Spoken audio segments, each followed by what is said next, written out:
Hi everyone, I'm Supriya, creator of Crazy and Happy Parents. Gadget addiction has become an epidemic in the lives of our children. In 2015, I realized that my 4-year-old son is a declared tech addict.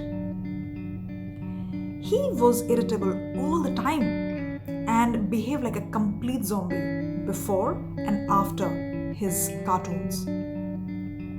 To the point that he had zero tolerance to anything that I had to say or request him to do while he was on his cartoons. And I'm sure you all must be filling your own blanks by now.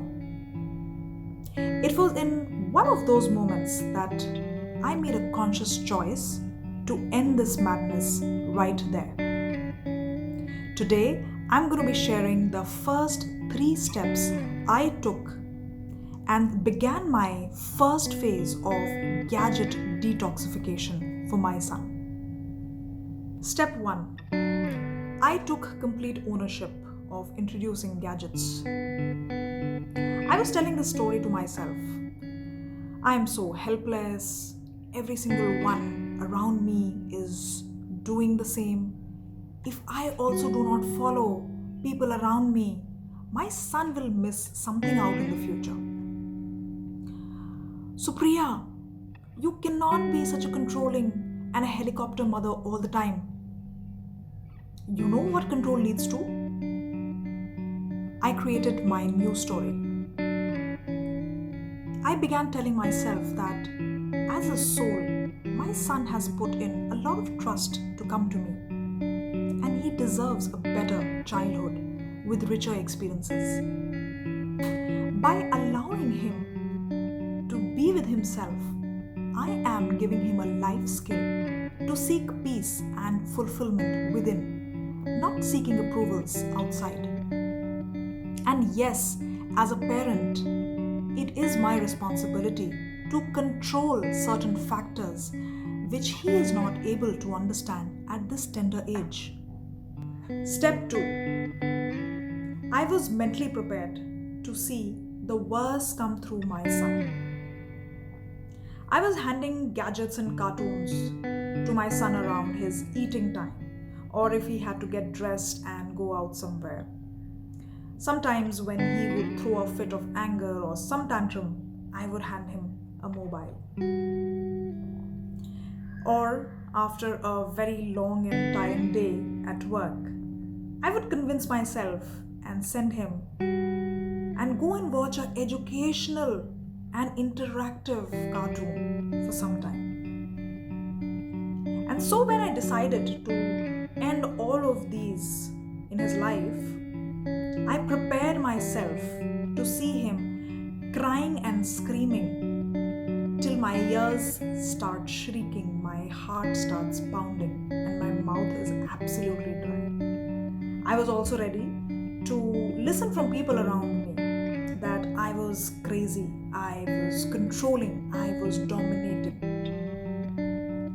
But the pain to see my son suffer from being so over-dependent on gadgets was way higher. In a nutshell, I was ready to do this all alone. Step 3. I became his rock. When I decided to change the relationship of gadgets in my son's life, I literally sat down and began with a verbal apology that I have got you into this and we both are going to do whatever it takes to get you out of it. It may sound a little dramatic, but that was something that we really needed to hear from each other.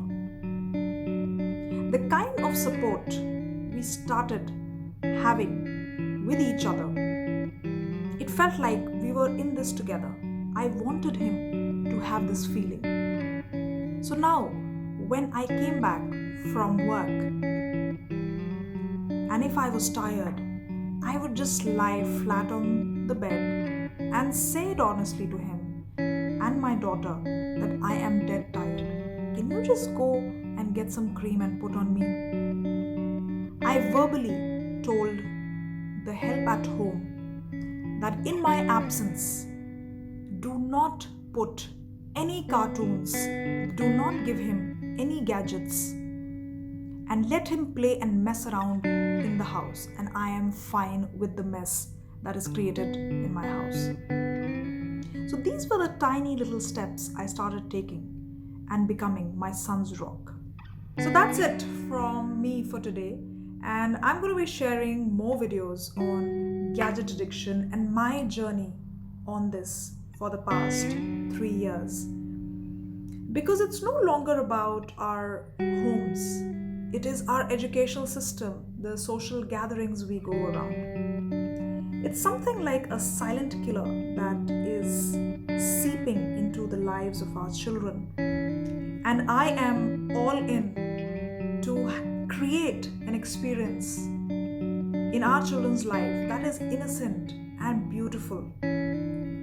My question is that, are you in this with me? Have a brilliant day ahead.